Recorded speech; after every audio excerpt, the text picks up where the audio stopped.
পেশাগত জীবনে নেটওয়ার্কিং কিভাবে করতে হয় আপনি কি জানেন? আজকের যুগটা হলো নেটওয়ার্কিং এর যুগ।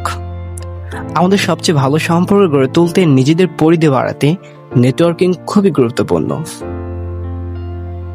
কিন্তু প্রশ্ন হলো, আমরা কি সঠিকভাবে নেটওয়ার্কিং করছি?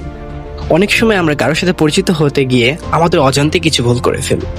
নাম্বার 1, ইনবক্সে প্রথমবার মেসেজ দিয়ে সরাসরি ফোন নাম্বার চেয়ে বসা। নাম্বার 2, কৌশল বিনিময় না করেই সাহায্য চাওয়া। নাম্বার 3, ব্যক্তিগত প্রশ্ন, কি করছেন বা অধিক ঘনিষ্ঠ আচরণ। এই হুটহাট তাড়াহুড়া করে ফেলা পদ্ধতিগুলো আমাদের বিপরীত পক্ষকে খুবই অস্থিরবোধ করে ফেলে।